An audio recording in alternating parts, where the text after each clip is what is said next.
Welcome to our podcast from the ground up, where we interview startup founders exploring their journeys, their challenges, successes, and lessons learned. We hope you'll be inspired in discovering what it takes to build a thriving startup.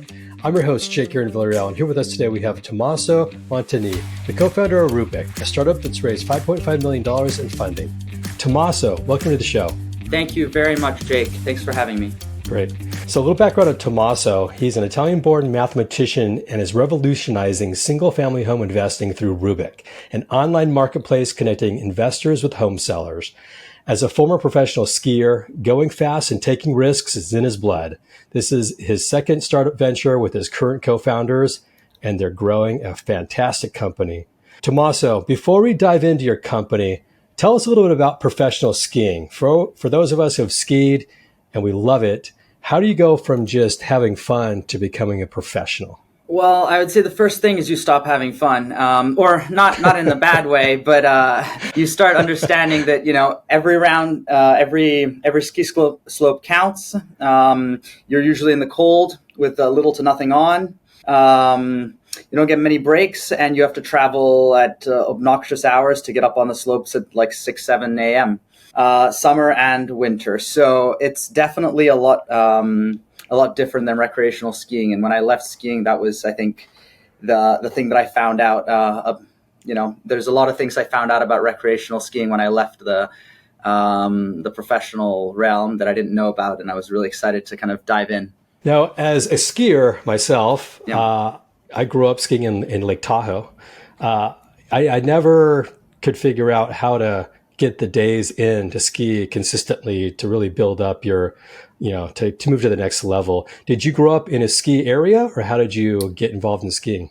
So I grew up in Milan. No, not a ski area, but not too far away from a ski area, about 3 hours away from where I skied. And so every weekend I'd take the bus, or my parents would drive me up, and I'd go skiing.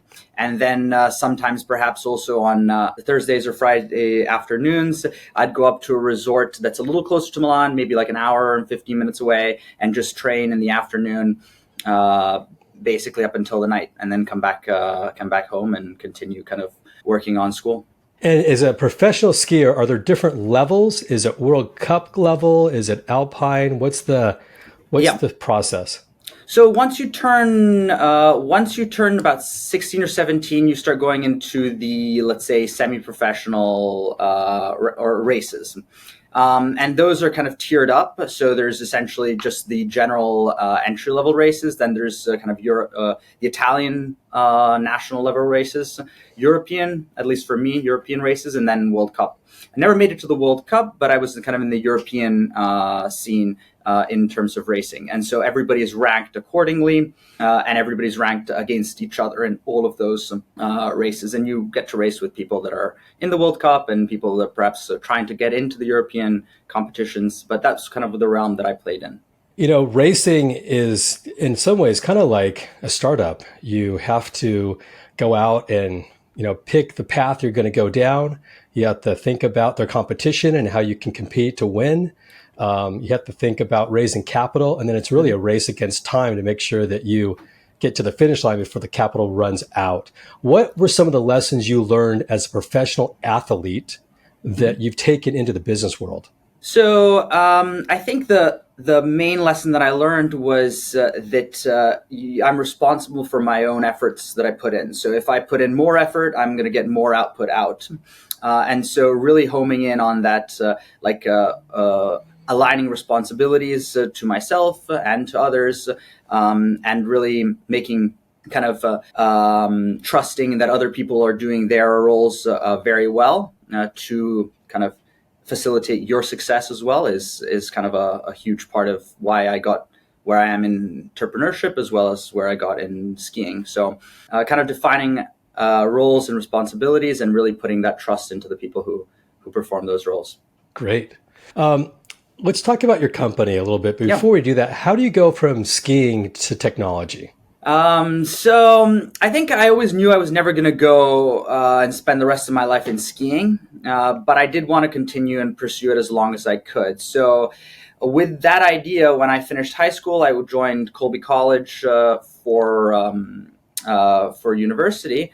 and they had a really, really good ski team. And that's kind of the main reason why I went there. And that's kind of where my transition happened. So I was on the team and I raced for Colby and a little bit for the Italian national team while I was at Colby. But mainly that transition happened in the first couple of years where I started another business, or I started a first business with my co-founders, and skiing started to become a second priority for me. And I started to prepare myself for the life ahead. And that was going to be entrepreneurship. I've always kind of known that from the beginning, that I wanted to kind of do something and solve some big problems. And so that's when that transition happened. And the main reason is because I met my co-founders in college in the middle of nowhere in Maine. Well, it's interesting. Finding your partners in life and in business are one of the most critical decisions that you make. It can make or break you as a company and really as friends and partners. How did you find your partners? Was it by coincidence? Were you roommates? How did that happen?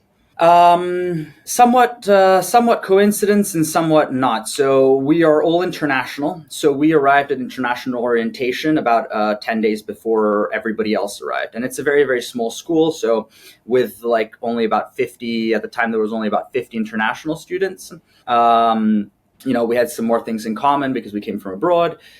We got there and we pretty much met each other, clicked a little bit, and then said, well, we all want to be here and do more than just learn in school. Let's start a business. And we all had that kind of idea. So we sat in front of a whiteboard, and within 10 days or so, we started kind of building a friendship and started kind of a college startup. And that's kind of where things took off. But I think the main thing that kept us together almost 10 years now is that fundamentally, yes, we did start a business together at the beginning, but it was more of a friendship. And there's a level of friendship first and then business second, in the sense that we really respect each other, respect each other's opinions, and have kind of always kept that as a main grounding factor. And then everything else comes on top of that. And you started a venture before this company that we're about to talk to now. What was the company you started prior? So it was called Mules. It was a delivery service for students, for college students. And the biggest problem was Colby was in the middle of nowhere. We wanted to get stuff from local stores downtown and couldn't access it. And plus, it's even worse in Colby or in Maine, because half the year is freezing. So you're not going to go and walk anywhere. And so we wanted to connect students to the local businesses. And we essentially just started a delivery service, almost a little bit like Amazon, but directly from local businesses to the students' rooms within 24 hours.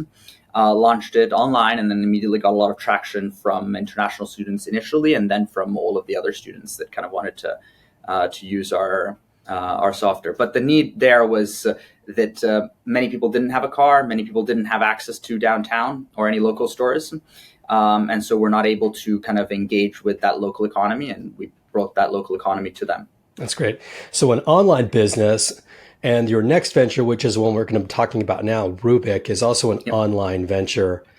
It's in the real estate space. Now, for most of us, we understand how real estate works, and we understand the players that are out there that we see as a consumer, Zillow, Redfin, or some of the big marketplaces that you hear or read about. What's the niche that Rubik's in, and what are you focused on? So we're focused on those homes that wouldn't otherwise transact on the open marketplace, on the MLS, let's say. And the reason why they wouldn't usually transact there, or that's kind of not the ideal place for them, is because they're either tenant occupied, they need repairs to be done to the homes before getting sold to, let's say, a homeowner, or the homeowners need to sell quickly and don't want to have showings and stuff like that. So we kind of take that sector of the market, the one that wouldn't traditionally be, let's say, taken over by real estate agents, and we allow for when we facilitate those transactions. Great. The biggest challenge, it seems like, would be is how do you find those sellers that have the house that they know they have to repair things, they're not motivated, they don't want to bring people inside to look at it. How do you find them? That's a great question, and the way we solve that problem is, so we have essentially wholesalers that bring us those sellers. So wholesalers are kind of local mom and pop shops in all of these areas across the country. They're literally everywhere. There's millions of them, just like real estate agents. And they go around, they maybe have signs that say, hey, if you want to sell your home for cash, or perhaps they send out mailers to these homes. Or reach out to homeowners that, to vacant properties, to homeowners that potentially could be able to sell. And then they engage with them, get properties, basically get an idea of whether those people would be motivated to sell or not, or whether they want to sell their property or not. And then they refer them to Rubik, which connects them to an investor or potential buyer for that property. And so all of these wholesalers across the nation, we work with about 1,000 of them, if not more at this point. It's growing every day. Bring us of these wholesalers that bring us properties every month from kind of from their local markets. They bring us homeowners and say, look, this guy wants to sell. Can you find him a buyer? And we'll go ahead and find them a buyer. Now you've got the wholesalers that bring the housing, the buyer, Yep. the sellers to you. You've got the buyers that are coming to your platform to buy. Yep. What type of buyers are coming to the platform? So we initially started, and that was kind of our entry-level market, was just institutional investors. So anybody transacting about 1,000 properties plus a year, we would work with them for them kind of to access all of this inventory that's selling off market.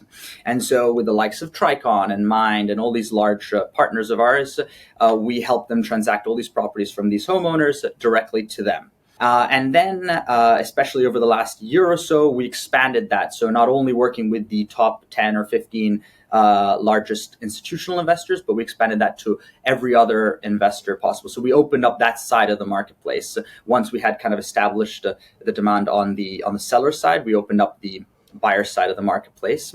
And now anybody essentially that is not going to use a traditional loan, everybody else paying cash or with a hard money lender can access this marketplace now and get deals that match their investment criteria. So what we'll do is we'll curate a list of properties every day, every week, every month, however much they're actually buying, to get to their inbox that perfectly match their buy box or that fit with their current portfolio. So we'll look at the buyer's portfolios and say, well, these are properties that are likely going to fit really, really well in your portfolio based on your strategy and based on what you've done with your past home investments. You should take a look at this one here as well. And usually they end up either bidding it or buying it. If you look in the market today, the trends of the capital markets, it's tight to raise capital, and interest loans are pretty high just in general. What's been the opportunity there for you as a company? So the opportunity for us has been that we got to really focus on building a business that is profitable and that really helps, that doesn't grow just because we have VC capital. And it's been a great opportunity for us to also partner up with a lot of companies in our space to kind of combine businesses and combine solutions to the problems that we're solving to provide better service to our wholesalers and our buyers. So we've partnered up with a lot of companies kind of on the buy side as well as on the sell side to deliver a much more streamlined and efficient home transaction process, essentially, whether that's title companies, whether that's larger wholesale partners that can provide us a lot more inventory, or whether that's networks of real estate investors. And so this kind of turbulent market has opened up a lot of opportunities to work with the customers that otherwise we wouldn't have worked with maybe last year. It's fascinating that there's so many different niches in real estate, and it's always an asset class. It's continuing to grow. From your experience, or just in terms of the creative model, what's the business model? You've got funding, you've raised capital. How do you make money? So we take a spread between the purchase price of the home and the resale of the home. So we'll close on a transaction. Once we know that there's a buyer for that transaction, we'll close on the transaction and then resell that property out. So we'll do a transaction model. And we actually split the profits 50-50 with the wholesaler bringing us that property. So someone will come bring the property, we'll do a transaction model, and then we'll split 50-50 those profits. This basically ensures that there's kind of a streamlined transaction end to end, and everyone's kind of getting what they're looking for. Both the seller, if that's the price they've agreed on, they're getting that, and the buyer as well on that end. I love the creativity of this because you're not putting any of your own money into investing in real estate. You're basically building a marketplace and bringing the buyer and the seller together and taking a spread in between. Exactly. Really, really cool. The essentially we're using the capital from the buyer to transact our property with the seller and then resell it to them. So the actual capital will come from the buyer and will go through us and then go directly to the seller. Great. As a company, you're located in the US, but you're distributed. You have employees all over the world. What's been your approach to finding good people and hiring locally and internationally? What's worked for you? So we started off with the market that we knew. So my co-founders are from Bosnia and Kosovo, and then one of my co-founders is in Kosovo. So we started there. We opened up an office. We hired some good talent, and that's where we kind of started to grow and expand into kind of a more global company. And from there, at some point, we had kind of outgrown the market. Kosovo is an extremely small market. There's not that many. There's probably only about 2,500 engineers.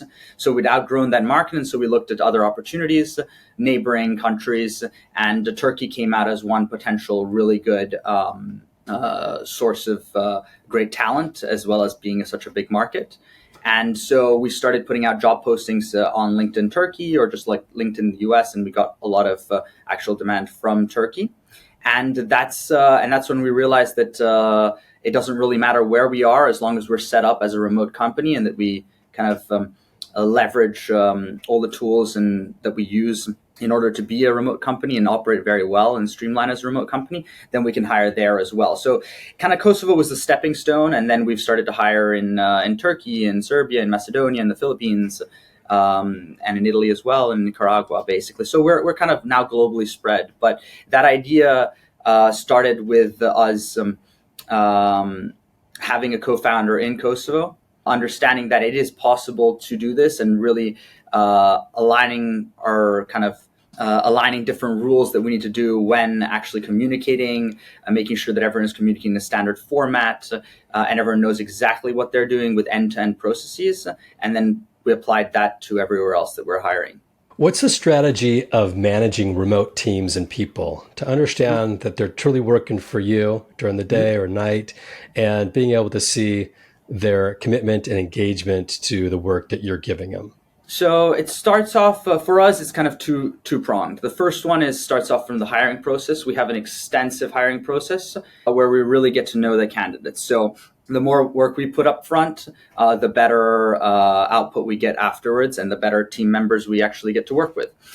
So we put a heavy focus on the actual hiring up front and the hiring process, and getting to know that person and making sure that not only they're a match for Rubik, but that we're a match for them. If this is aligned with their goals, what they want to do, and really making sure that that this is a partnership that can go on long term. So that's kind of the number one thing we look for. And then number two is that we've really systematized our processes and the way we operate as a company remotely. So it's very difficult to kind of collaborate on many different things when you're a remote company, or at least we found that's very, very difficult. So we've built all of our company and our process to be end to end, where one person takes over from this point to this point, whether that's in the pipeline or whether that's in the engineering side or on the sales side. And then they hand that over to somebody else with clearly defined rules on when it can go and what needs to happen at each stage. And there's never back and forth between multiple people in the company. So this makes it very, very easy for everybody to know exactly what they're doing, exactly what to expect that's coming, and be able to have a streamlined process end to end while being completely remote, without even needing to necessarily talk to each other or really engage in too much collaborative work that could slow things down. What do you value most in the new hires you bring on board when you're going through the interview process with them? I think culture is one of the things that we value the most. I mean, we have kind of some missions and values that we look for in new candidates: never giving up, best ideas win, honesty is key, one for all for one, data first, opinion second, dream big, and don't be so serious. So these are kind of the values that we try to see in a new team member. And then we value kind of somebody who's going to stick with us through the good and bad times. It's a startup. It's not an established business that has been doing this for 30 years. So we need to find people who are willing to iterate and adapt to new environments like we have from 2020 to 2023, and try new ideas and really be flexible on that front. We've had a lot of success with people who are open-minded, and who can really see a potential vision, rather than just be homed in on one solution or one product or one customer. And so that's kind of what we're looking for when trying to find new team members to join to the team. When you started this company, you had an idea and a thesis. You went out, you've raised capital. Obviously, the investors liked what they heard. Have you had to make any major pivot from when you started to where you're at today? So we made a major pivot a couple of years ago. First of all, we've made a lot of major pivots. Don't get me wrong, this is a startup. I feel like we're changing company every few months or so. But jokes aside, we've made a couple of major pivots. The first one was a couple of years ago when we changed business model. We used to be a software as a service company where we would provide a software to find off-market investments. And we realized, so we were charging about $100 a month to all these users, and we realized that they were making thousands of dollars with our software. So we said, well, hold on a second. We're all for customers being happy, but if we're not making any money, then customers won't be happy for long. And so we started using that software ourselves internally and providing them with the end result of the property rather than providing the software to find the properties. So that was the major first pivot. We went from SaaS to a transactional model. And then another pivot that was eventually going to come, but it was kind of sped up by the market, was in late 2022. We were working with all these homeowners and giving these properties to institutional investors. We realized that institutional investors were soon going to completely stop buying. We didn't realize how quickly, perhaps, but we realized that they were going to stop buying. So we accelerated the the outreach to the middle market investors. So people buying, could be 10 properties a month, but could also be like one property every few months as investment purposes. And so we made that pivot on the buyer side, where we transitioned to selling properties to all investors, not only those large institutional investors, which in fact then very quickly completely stopped purchasing, or I think are down 90% this year as they were last year. Whereas the middle market buyers have relatively remained the same in terms of their actual purchases. As a company, now you've made some pivots. It sounds like you've found your target. Yep. Where do you go from here? What's next on the horizon for Rubik? So we want to facilitate real estate transactions from homeowners to real estate investors, and we want to make this as easy as a couple of clicks online. Right now, the process is very cumbersome. You have investors having to go see the properties, send their inspectors, their appraisals. The financing is difficult. The insurance is difficult. And so our goal is to enable a one-stop shop for both investors and sellers to sell their property, maximize their returns on both sides, and transact the property completely online, including every inspection to be done there, every virtual tour to be done there, and everything to be done on our platform. So right now it's a closed marketplace where buyers do not see sellers necessarily. They will only communicate with them at the closing table. And we want essentially sellers and buyers to be able to communicate virtually on the platform themselves, and may the best bidders win, as well as maybe the best sellers sell their properties as well. So we want to move to that online model and have that as a one-stop shop for both investors and sellers to sell their investment properties online. So as we head into 2024 as a company, there's growth for a lot of there's growth for a lot of companies. Sounds like you've built a great organization. Where are you at from an employee perspective in terms of the headcount, and where do you see growth in the future for your teams? So we're really focused right now on optimizing our headcount rather than growing our headcount. So we're a team of about 17, 18, not including us and us founders.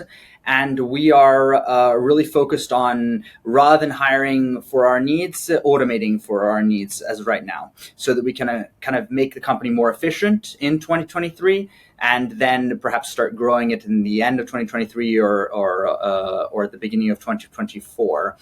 So we're not really looking to reduce the size, but more grow the efficiency as we require more people. We can do that through processes, as well as through implementing some AI products, such as chatbots to answer our customers, and automations just in general, automating things that perhaps we didn't do earlier on because we needed to grow, and now we need to optimize and make sure that when we do continue to grow our headcount, is done in an optimized fashion. I think that's a great response. We went out and looked for technologies first. Actually, first we looked for process that could take companies and take their employees and optimize how their employees worked better. And there wasn't a real good answer for that. So we went out and interviewed 200 chief people officers to understand, how do you take your current teams and make them better, from C to B players, from B to A players? And there really wasn't one silver bullet answer to that. So we went on a search and came out with a couple companies that are in the AI space that can really take a look at how people behave when they work and monitor what they're doing on a minute by minute basis.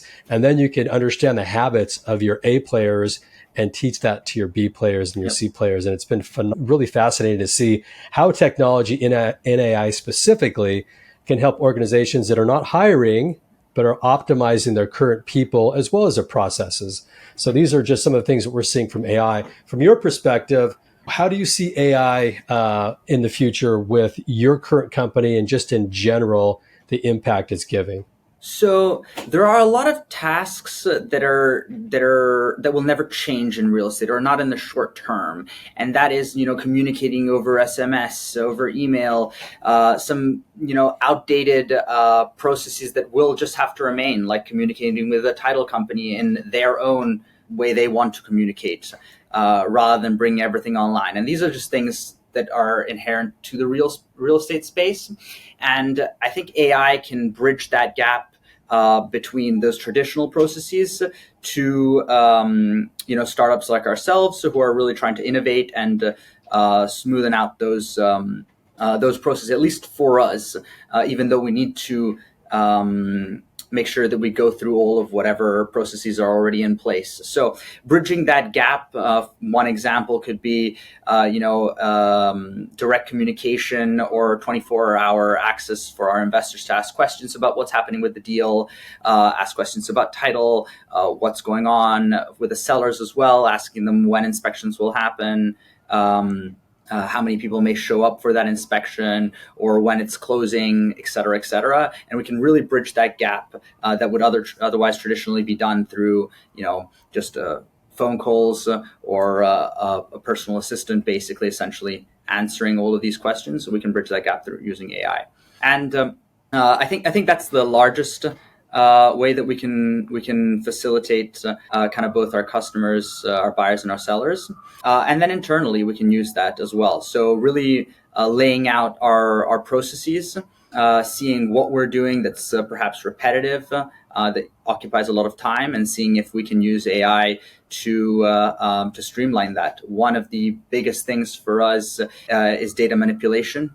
We've made a large push over recent months into moving away from manual data entry or data manipulation, data formatting, to using, just maybe perhaps ChatGPT to manipulate the data and put it in the right format that we need for our algorithms, for our buyers, for our pipeline, for our sellers, et cetera.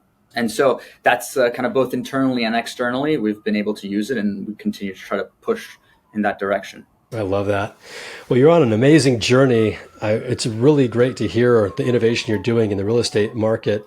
I want to give a big shout out to you, Tommaso, for coming on our show and joining us and sharing your experience. As you go forward, if somebody wants to learn more about your company, where do they go to find Rubik? They go to rooms.com, and that's where you can learn a lot more about Rubik, or just contact us directly. I mean, we are an open company. Anyone can reach us at any, email, phone, always available, especially as founders. We're available 24 hours. So just reach out to us. Happy to talk. There you go. You've heard it straight from the co-founder, Tommaso. Thank you, Tommaso, for joining today. Really appreciate your time. And for all the listeners out there listening, it means the world to me that you've chosen to spend your time with us today. My name is Jake Aaron Villarreal, signing off for now, but can't wait to connect with you all again on the next episode. Take care and enjoy. And until the next time we see, Tommaso, good luck and keep plugging away. Thank you so much, Jake. Thanks for having me on. Before we wrap up, I want to give a big shout out to all the entrepreneurs that have joined to make this podcast possible. And for all the listeners for listening. It means the world to me that you chose to spend your time with us today. I'm your host, Jake Aaron Villarreal, signing off for now, but can't wait to connect with you all soon on the next episode. Take care.